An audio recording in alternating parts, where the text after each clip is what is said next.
My name is Fritz KO, and welcome to my YouTube channel, Fritz KO Vids. My goal with making this video is not to convince you that Bigfoot exists. I actually go back and forth with the whole is Bigfoot real or not idea all the time. So don't feel bad.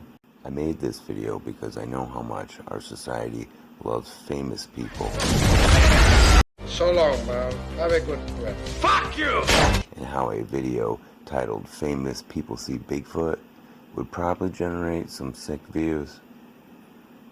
Moving forward here, average Joes see Bigfoot type creatures all the time, but do famous people? Surprisingly, the answer is yes. Even famous people have claimed to have seen Bigfoot type creatures.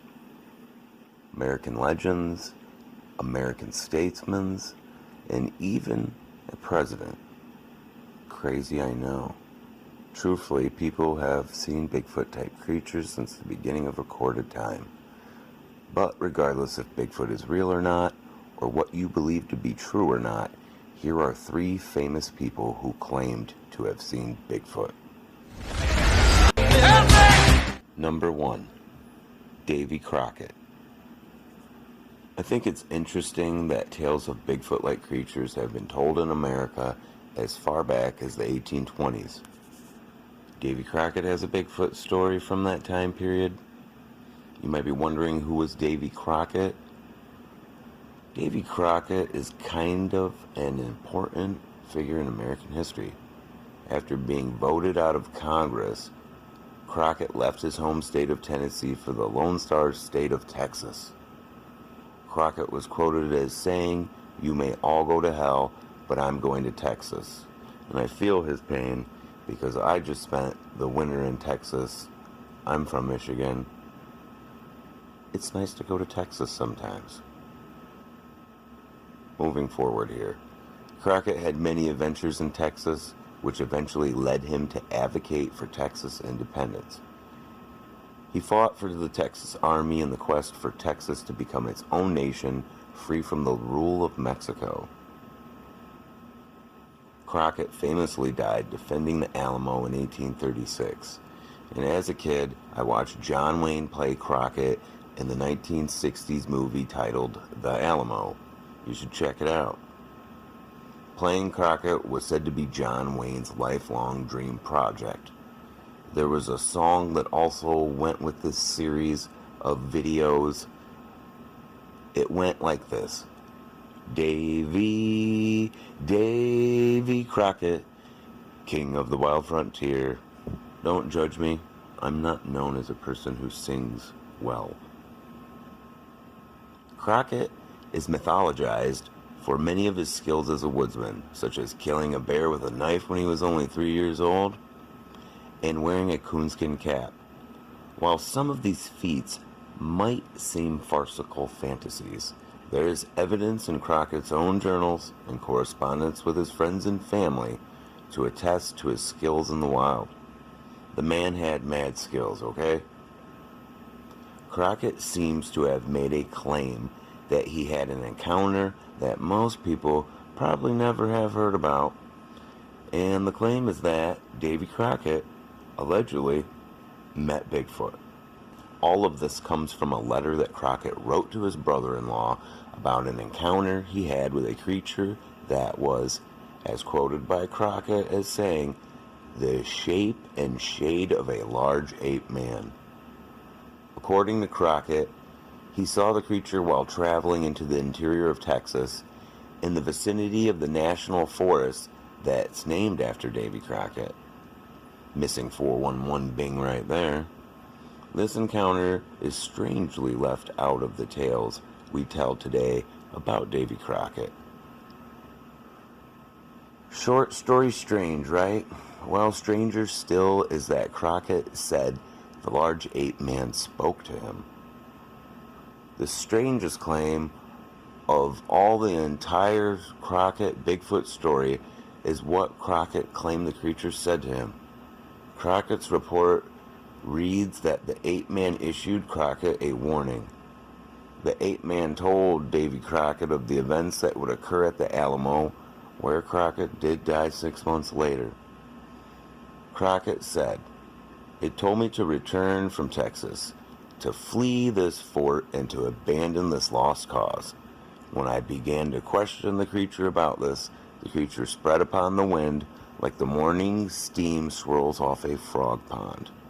Crockett referred to the creature as an ape-man. This is because in 1836 the moniker Bigfoot was not yet established. Was this a true Bigfoot sighting, or was it simply an encounter with a tall, uncouth, and unkempt person who lived in the backwoods of East Texas? Scholars still debate it. Crockett admitted at the time that he had been working and walking hard all day with little food and water. It could have been a hallucination or a vivid dream.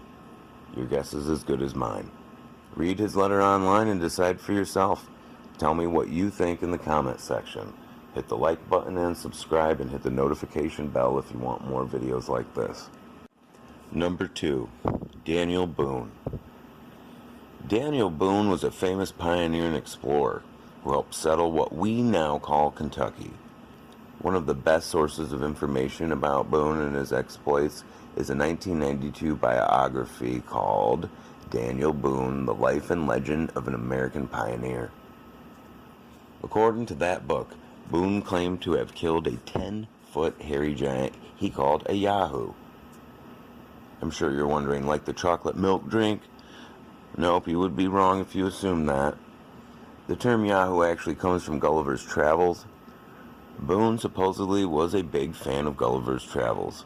You see, the only frame of reference that Boone had to describe what he saw at the time was the term Yahoo, again from the book Gulliver's Travels. The book featured creatures in it called Yahoos that were giant beasts in human shape.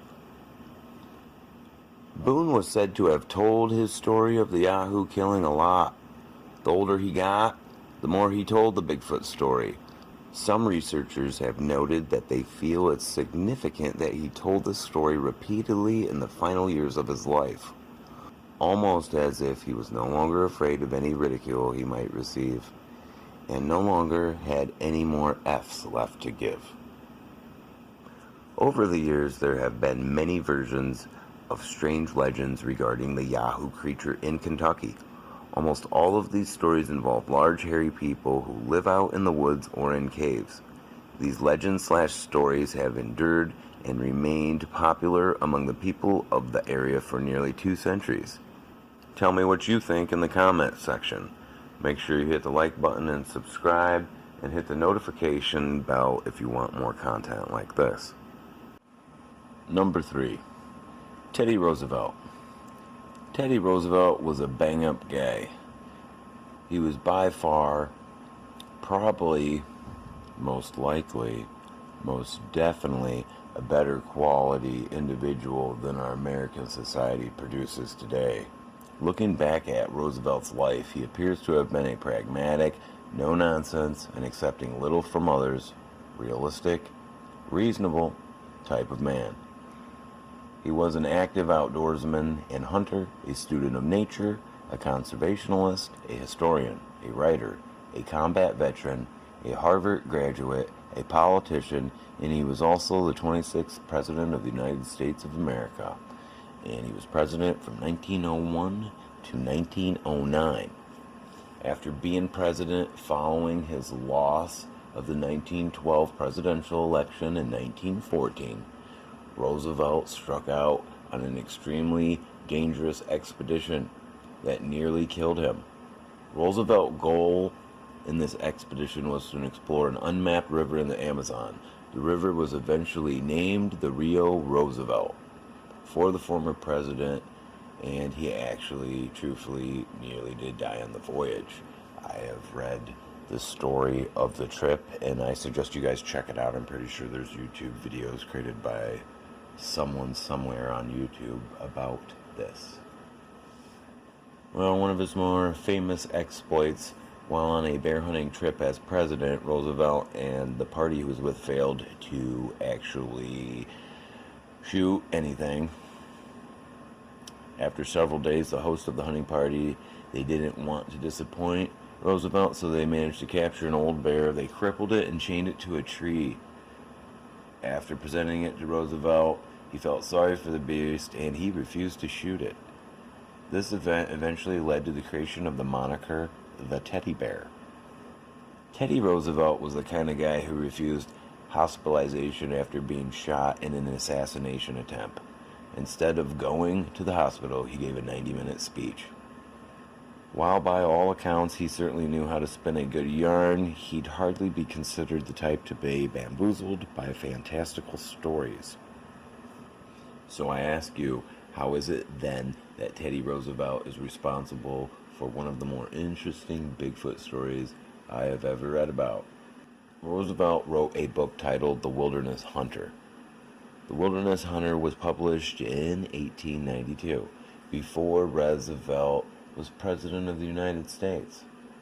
But at the time, he was a respectable statesman, so. In Roosevelt's book, he relays the story of a trapper named Boone and his brush with what might have been a Sasquatch. In the tale, Boone, an experienced hunter-trapper and frontiersman, and his sidekick set out on a trapping expedition. After finding an area where they thought they'd find game, they set up camp and went off exploring for a while. When they returned to their campsite that night, the site was trashed, lean-to ripped apart, wood from the structure scattered, and all their supplies in disarray.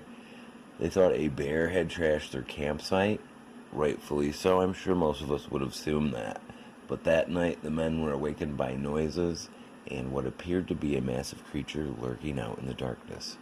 They fired their guns at it, but the creature ran off. The next day, they went out to check their traps and once again returned to a trashed campsite. During the night, the creature menaced them again, and while it wouldn't come near their fire, the creature stalked their campsite till sunrise. In the morning, the two men decided it was best to leave, like most of us probably would have, I'm assuming. Boone went off alone to collect their traps and returned several hours later. What Boone found was actually a horrible scene. His sidekick had been killed by what seemed like an extremely powerful animal. He had been flung around the campsite. His neck had been broken. He had bites all over him. But for the most part, his body was intact, and he wasn't taken as prey. So to Boone, that was really baffling. A creature that just wants to torture and maim and kill humans. And rightly so. Boune left the traps and supplies behind and immediately fled the mountain as fast as he could. Now somehow this story was regaled to Roosevelt, and the full story can be found in Teddy Roosevelt's book, The Wilderness Hunter. I suggest you check it out for yourself. Whether or not Roosevelt really believed in Sasquatch, me and you will never know, but Roosevelt did put this in his manuscript. So there is that. I don't know, tell me what you think in the comments section. Hit the like button, subscribe, hit the notification bell. Thank you for watching. Hope you have a nice day.